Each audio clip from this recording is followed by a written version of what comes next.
Welcome back to my channel.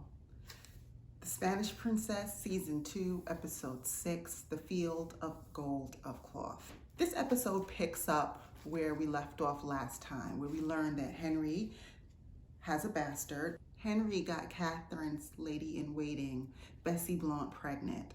She has since given birth, and it is a boy. And this is really bad news for Catherine because we know she's been trying to have a boy for a really long time, and it seems like the success of her marriage is hinging on it. And then he goes and has a baby with somebody else, and he also conceives a boy, which in his head makes him believe that it's not him, it's Catherine. So it just makes it that much worse. We fast forward, the little boy is running around, so he's got to be at least 1 year old, and we see Catherine watching Henry and Bessie and the little boy have a family moment. Henry's in his pleasure, he's in his joy, he has a little boy. You see him playing around with him and doing the things that a man does with his son. And it just magnifies for Catherine how sad things are, how she feels like she's disappointed him. She knows that this is a significant issue and a strain on her marriage. And it was her lady-in-waiting. I mean, it's just bad, whichever way you slice it. So this was a hard episode for Catherine. You really get to see her pain and everything that she's struggling with. And the irony is that she is the Queen of England. She's married to the young king. She has all this wealth and riches, but she's incredibly sad, and understandably so. We learned that Wolsey has arranged for Princess Mary, who at this point is probably about 6 years old. He's arranged for her to marry the Dauphin of France. So Princess Mary, Henry's little sister, she had married King Louis of France. He died. I believe his nephew took over because he didn't have any heirs, and that is King Francis, who's also a young man. Wolsey has betrothed Mary to the Dauphin of France, who is King Francis's son. Catherine is obviously upset about this because this decision has been made without her knowledge. And she already has all these issues with Wolsey and how he moves and how he's trying to pretty much lead from behind. She confronts Henry about this. He tells her that this is important for the alliance with France. He goes on to say how he's so disappointed with his sister Mary because now she's married Charles Brandon and essentially has been taken off the market, so he can't use her as a political pawn anymore. Catherine goes and sits down at her desk because you know she likes writing letters. Catherine writes to her nephew, who is now the King of Spain, Charles. Since her father died, he took over as the King of Spain. It's a letter to her nephew, Charles, and she says, I think that England and Spain need to reunite. We need an alliance, and I would love to betroth my daughter Mary to you.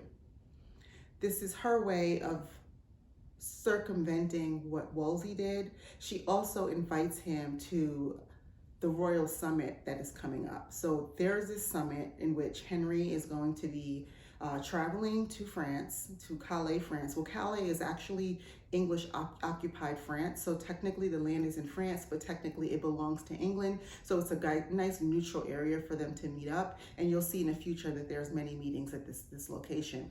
So she invites Charles. She's basically saying that these two kings are going to be meeting in Calais, so you should come and you should meet us there, and doesn't tell Henry about this. So we get to this royal summit in France. This is the first time that Henry is going to be meeting with Francis, and this meeting also has another purpose in that this is the first time that Francis is going to be able to see Mary because his son is scheduled to marry her.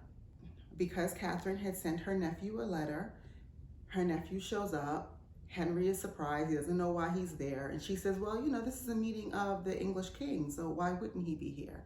But again, this is all part of her process. Mary, Henry's little sister, and Brandon have been in exile living in France because Henry's been pissed at them since they got married without his permission. So they're there. They run into them, and he's still pissed. He's not talking to either of them. Charles, who's his childhood friend, is trying to make amends and trying to buddy up with him, but Henry's not hearing it. And Mary's trying to talk to her brother, and he's not hearing it either. But Catherine tells him she's going to work on him, and she's going to work on rebuilding their relationship. We also get to see that Catherine's really not dealing with Mary. She's not Mary, her daughter. She's just not dealing with her. She's still so utterly disappointed that Mary is a girl. And it's not so much that I think she's disappointed with the girl. She's disappointed because Henry's disappointed. She feels like the girl's a failure. So she's distant from her. Maggie Pole is doing all the raising pretty much. She's taking care of her. And it's to the point that the little girl is uncomfortable in her mother's presence. So the times that we do see them interact, it's a little cringeworthy because she doesn't really know her mother. She doesn't have a relationship with her and she feels uncomfortable around her. And so it's pretty sad. It's sad for everybody involved because, you know, this is a mother and daughter. This is her only child. The child needs to know her mother, needs to have love from her mother. So it's just, it's very unfortunate that these are the dynamics that are between them. So at this royal summit, they're all sitting pretty much on a dais. So you have King Francis and his wife, you have King Henry and Catherine. They present Mary to King Francis. So she comes out, you know, like I said, she's 6 years old. She walks out and Francis is an asshole. You know, he's very arrogant. He asks her to twirl around. He does this little, you know, movement with his finger as if she's a slave on an auction block or something. And, you know, he mentions that she looks a little pale and is she strong? And he's pretty much just taking shots at her.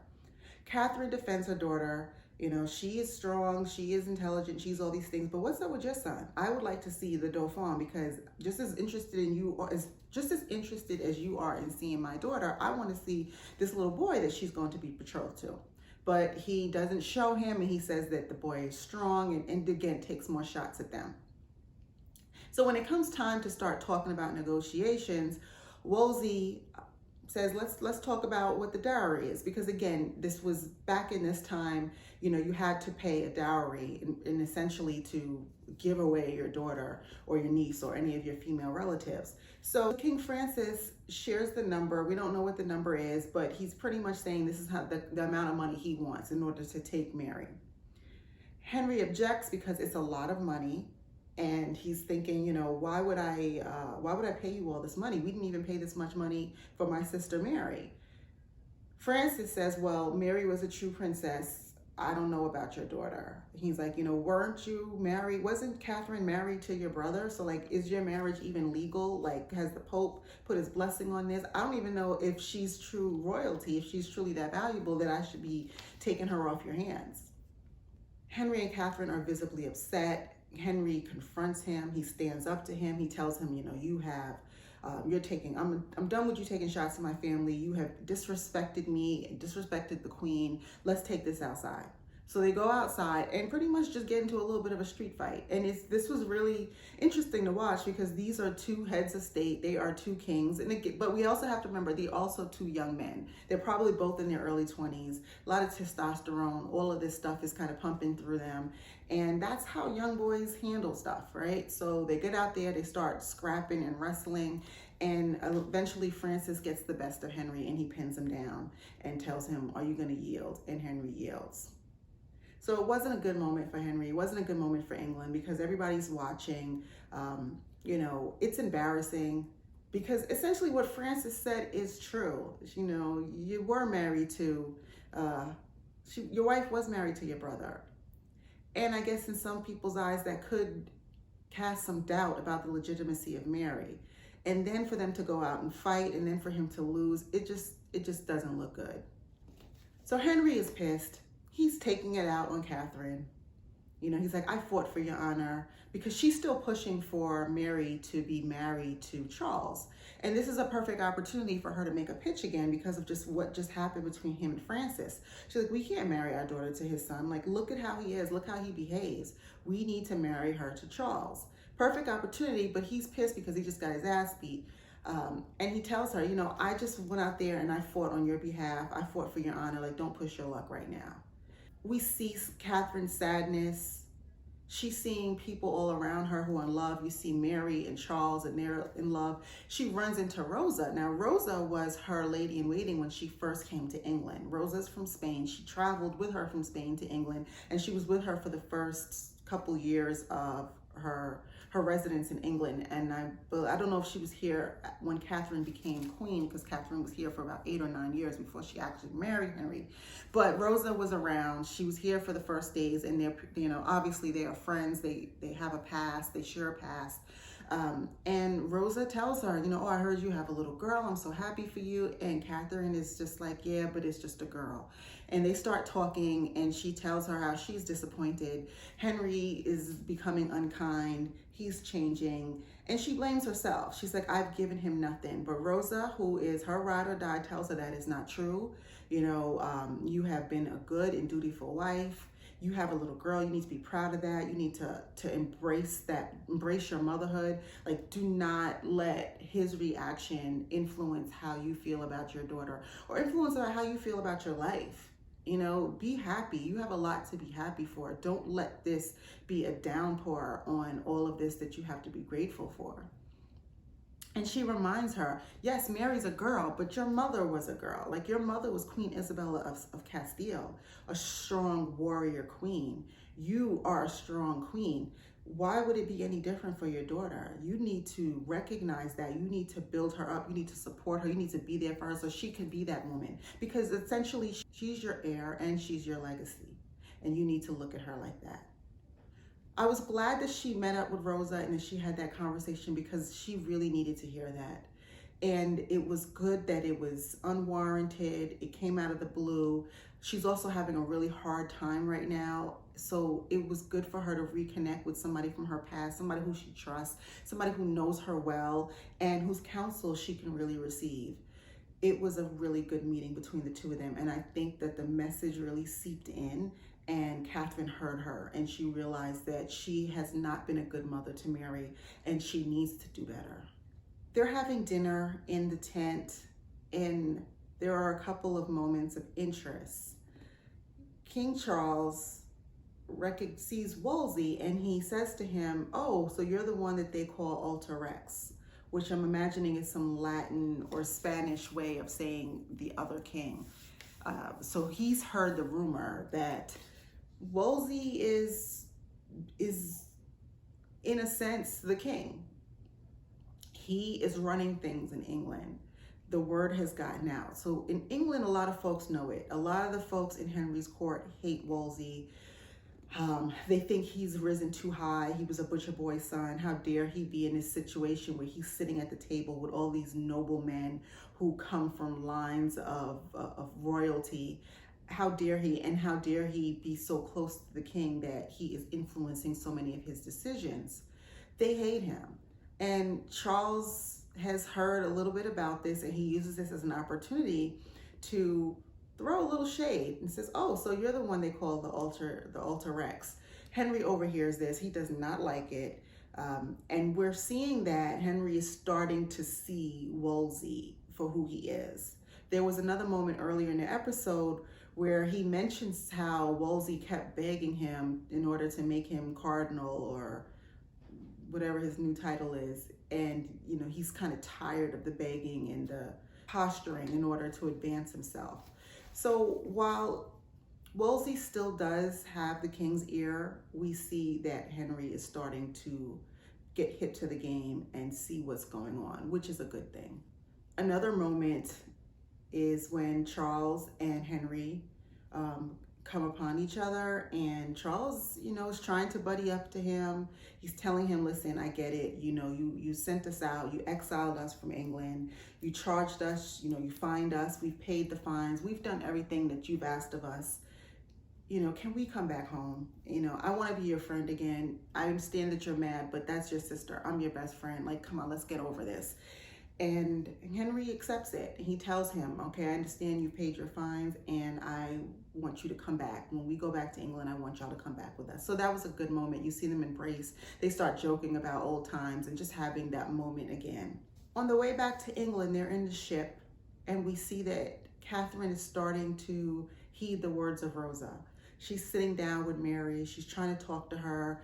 She's telling her, let's go out together and let's look at the waves or whatever. She's trying to have a mother-daughter moment with her, but Mary is not having it. She's really uncomfortable around her. She's really attached to Maggie Pole because Maggie has pretty much raised her. And, Catherine feels a little burnt, but she knows it's her fault.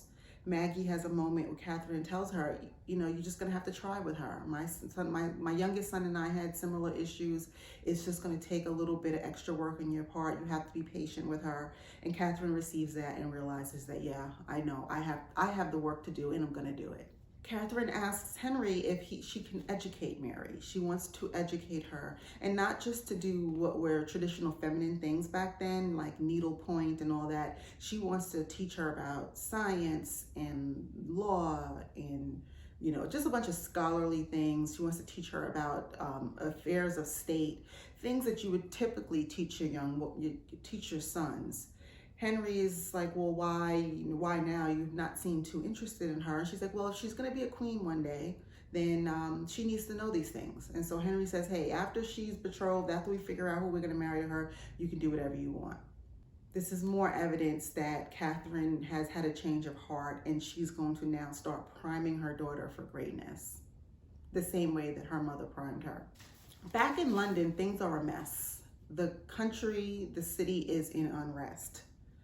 Apparently, there are a lot of folks coming from outside of England, and they are making it harder for folks in London to find jobs. They're perhaps undercutting them, taking away jobs. I mean, it just seems similar to the issues that we're facing today, where people claim that immigrants are taking away American jobs.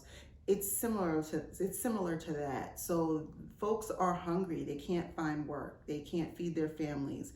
They're mad at the king. They believe that the king is sitting up there living in this palace. He's traveling. He's living his best life, and his people are suffering. And they are right. And Henry has been blind to it, probably because Wolsey is in his ear and he has no compassion for the common man.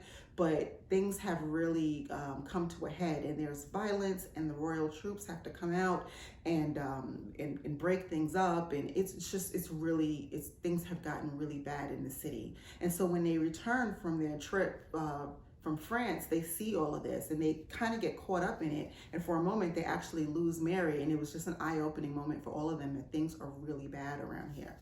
Wolsey influences Henry to punish them. Instead of assessing what happened here and what's wrong and what can we do to help our people, he decides to identify some of the folks who were out in the streets, perhaps the people who they think incited the riots, the people who were stealing, the folks who've been arrested, and they charge them with pretty much instigating all of this unrest in the city. And he says that we should punish them by hanging them.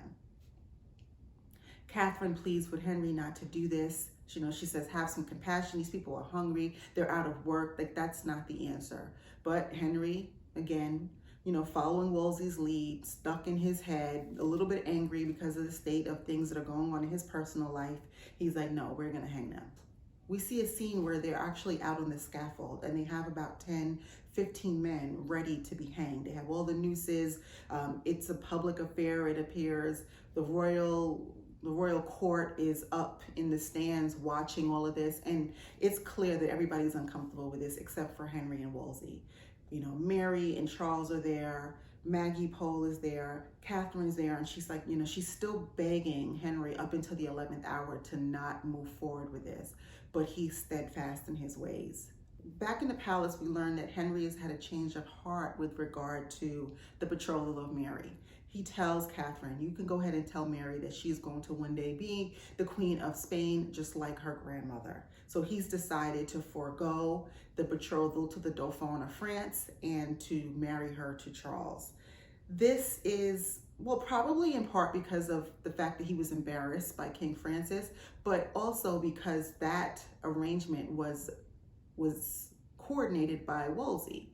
And like I said before, he's not feeling Wolsey so much. And that last comment that was made when they were in France, that Wolsey is being perceived as the other king, is really sitting heavy on him. So I think he's had several reasons to move forward and to break up that English-French alliance through marriage. The first way is he tells Catherine that Mary will be married to King Charles. And then he tells Wolsey, listen, I don't ever want to hear this again. So whatever they're saying in the streets, if you're encouraging this, you need to make it stop, because I see what you're doing and I don't like it. Wolsey is visibly uncomfortable because he's not used to being reprimanded by King Henry, and he gets the message and he receives it, and you can see that he's nervous and scared that his position might be in trouble because of his ambition and because of the way he's been operating throughout the English court.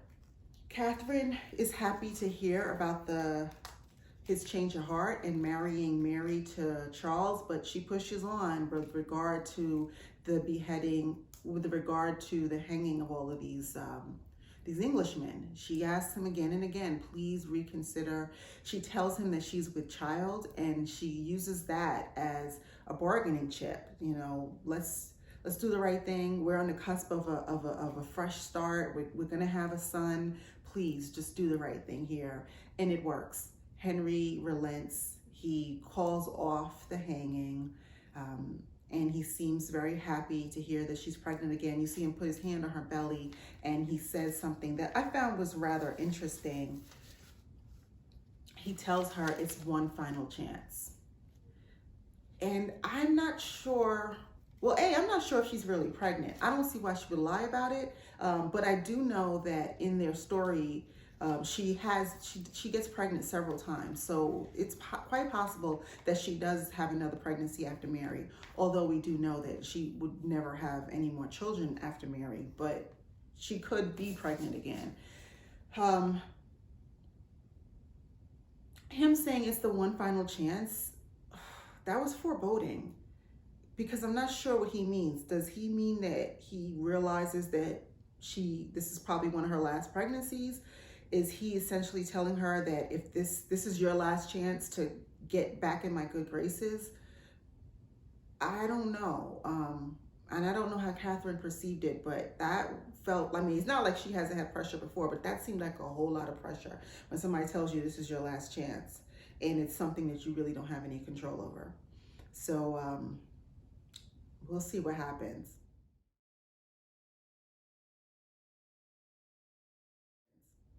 A whole bunch of stuff went on in Scotland. Just real brief, because I'm less interested in that storyline. Not to say it's not important, but you know, Meg is over there. She's hating Angus because, you know, he betrayed her. He's cheated on her. He won't leave her house. He's just being a whole ass, and she's going through all of this with him. It seems like a War of the Roses thing. You know, he won't leave the house. He's destroying things. He's stealing her property, and she just can't get rid of him. So she's been sending Henry letters asking him to pressure the Pope so that she can get an annulment. She goes on to say that she might be out of her mind, and if somebody is not of their right mind, they can't get married. So that's a reason to get it annulled. And then when that doesn't work, she goes on and says that she heard King James is actually still alive. And if that's the case, then she could not have legally married Angus. So she's just trying everything to get out of this marriage. And Henry is just not responding to her. Again, he's not feeling her because he's mad that she went ahead and got married and messed up her opportunity to be Regent of Scotland. Catherine is also encouraging her to work it out because it's just getting ridiculous at this point. So I don't know what's going to happen. I have a feeling that she is going to kill Angus. And that's probably the only thing she can do to get rid of him. And I don't know if she could pull it off, because at that time, I mean, he's a nobleman. He's an earl. So, you know, he does have a strong faction behind him. And I don't know, but she probably just needs to get rid of him and off him so that she can move on with her life. But anywho, that's it for this episode. Really good. It says there's only 2 episodes left, and I'm distressed because I thought we had much more story to tell. And this was just starting to get really good. So it seems like they're going to do a lot to wrap up a lot in the next 2 episodes. I don't know how many seasons they have planned for this, because there's still a lot of story to be told. I mean, we know what's going to happen next as far as Anne Boleyn coming in and becoming an issue, but Catherine still has a lot of story. So I'm imagining there's probably going to be a 3rd and maybe a 4th season to wrap it up all nicely. But I won't get ahead of myself. I will just patiently wait to see what happens next week and see what the time jump is, because what they've been doing is moving forward pretty rapidly. It seems like every episode now is about 3 or 4 years since the past. And I'm only gauging this based on the children. You know, it seemed like 3 episodes ago she gave birth to Mary. Now Mary's 6 years old. You know, last week Bessie just gave birth, and now this little boy is running around. So time is moving, and yeah, we'll see what happens next. So let me know what you thought about this episode. Drop down in the comments, and do not forget to like and subscribe. I will talk to you next week.